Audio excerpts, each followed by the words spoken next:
नमस्कार प्यारे बच्चों, आप लोग कैसे हैं? उम्मीद करते हैं कि आप लोग बेहतर होंगे और मन लगाकर अपनी पढ़ाई कर रहे होंगे। तो आज हम आप लोग के लिए लेकर आए हैं साइंस का ऑब्जेक्टिव क्वेश्चन जो एग्जाम में पूछने वाले हैं। तो आप लोग इस वीडियो को ज़्यादा से ज़्यादा देखें और अपने दोस्तों को पास शेयर जरूर करें। तो पहला क्वेश्चन कहता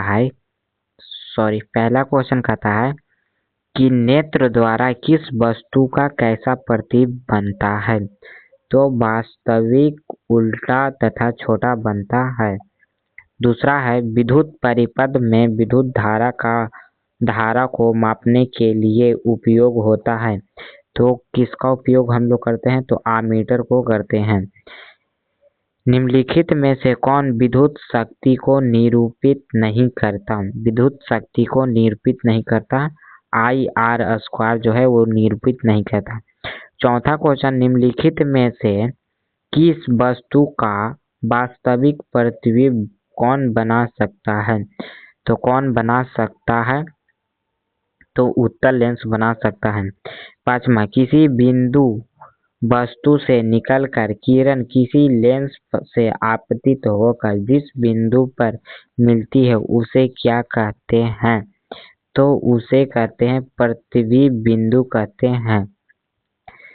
छठा, फोटोग्राफ कैमरा का अभिदर्शक होता है। फोटोग्राफ कैमरा का अभिदर्शक क्या होता है? तो उत्तल होता है। क्या होता है? उत्तल होता है। सातवां, किसी शब्दकोश में पाए गए छोटे अक्षरों को पढ़ते समय आप निम्न में से कौन सा लेंस पसंद करते हैं? तो कौन सा पसंद करते हैं? 5 सेमी फोकस दूरी वाला एक उत्तल लेंस। डी जो होगा इसका करेक्ट आंसर हो जाएगा। अगला क्वेश्चन हम लोग देखते हैं 8वां, किसी गोलीय दर्पण तथा किसी पतले गोलीय लेंस की फोकस दूरी 15 सेमी है।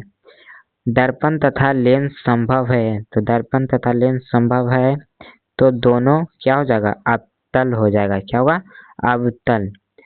9वां क्वेश्चन कहता है कि वोल्ट बराबर होता है। वोल्ट बराबर क्या होता है?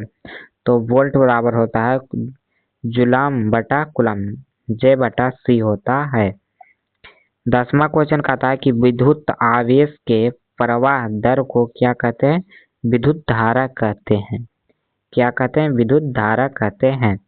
तो आप लोग ये वाला वीडियो एग्जाम में जाएंगे तो एक बार जरूर देख के जाएंगे, ठीक है।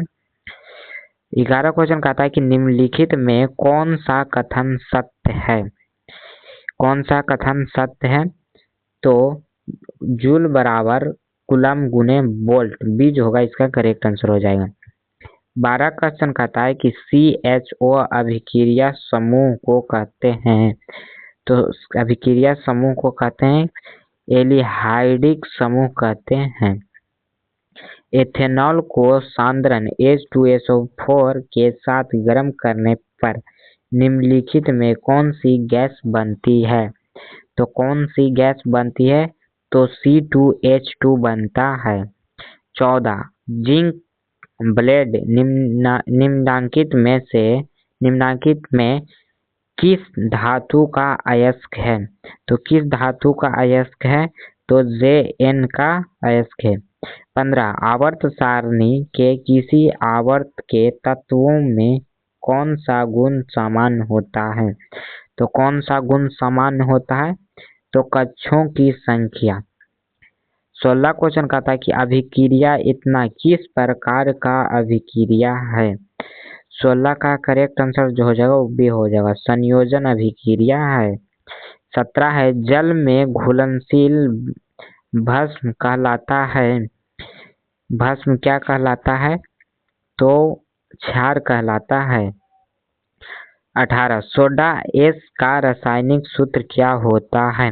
तो सोडा एस का रासायनिक सूत्र Na2CO3 होता है। 19 क्वेश्चन कहता है कि निम्नांकित में कौन बीजजातीय यौगिक है? कौन बीजजातीय यौगिक है? बी का 19 का जो करेक्ट होगा वो होगा बी, प्लास्टर ऑफ पेरिस जो होगा 19 का करेक्ट आंसर हो जाएगा। अगला क्वेश्चन हम लोग देखते हैं, और आप लोग मेरे वीडियो को लाइक और सब्सक्राइब जरूर करें, ठीक है, ताकि आपके लिए एग्जाम के रिलेटेड वीडियो लाते रहें। 20 क्वेश्चन कहता है कि बेकिंग सोडा का रासायनिक सूत्र क्या होता है। बेकिंग सोडा का रासायनिक सूत्र NaHCO3 होता है। 21 क्वेश्चन कहता है कि निम्नलिखित में से कौन संक्षारक अम्ल है। संक्षारक अम्ल कौन सा है, तो सल्फ्यूरिक अम्ल है। 22 क्वेश्चन कहता है कि मिल्क ऑफ मैग्नीशिया का पीएच मान होता है, तो मैग्नीशिया का पीएच मान कितना होता है, तो 10.5 होता है। 23 सल्फर के संयोजी सेल में इलेक्ट्रॉन की संख्या होती है, तो 23 का करेक्ट आंसर क्या हो जाएगा, डी 6 होता है।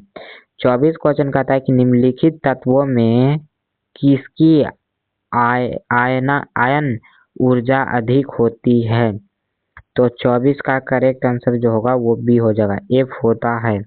25 क्वेश्चन कहता है कि निम्नलिखित में कौन सा मात्रक वाट के बराबर होता है, तो वाट के बराबर कौन होता है, तो जूल J/S होता है। अगला क्वेश्चन है 26 विद्युत हीटर के तार की कुंडली बनी होती है, तो तार की कुंडली कैसी बनी होती है, तो जस्ता से बनी होती है।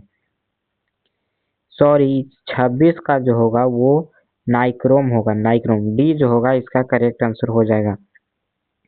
27 क्वेश्चन कहता है किसी परिपथ का वह गुण जो विद्युत ऊर्जा को ऊष्मा में बदलता है क्या कहलाता है, तो क्या कहलाता है, तो प्रतिरोध कहलाता है।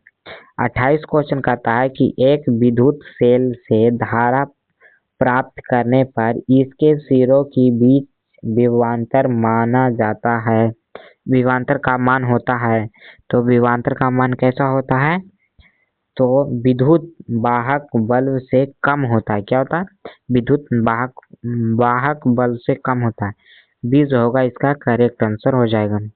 अगला क्वेश्चन हम लोग देखते हैं, 29 क्वेश्चन कहता है कि आणविकरण ऊर्जा क्या है। आणविकरण ऊर्जा स्रोत है, तो आणविकरण ऊर्जा स्रोत क्या है, कोयला है। कोयला जो है आणविकरण ऊर्जा है।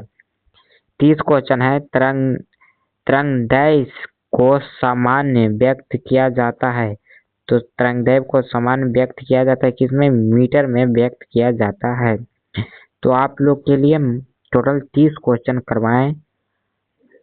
इसी तरह के रिलेटेड वीडियो के लिए मेरे चैनल पर बने रहें और चैनल को ज़्यादा से ज़्यादा शेयर करें, ताकि एग्ज़ाम के रिलेटेड वीडियो आप लोग के लिए लेकर आते रहें। और फिर मिलते हैं अगले वीडियो में, तब तक के लिए जय हिंद जय भारत। आप लोग मन लगाकर पढ़ाई करते रहें।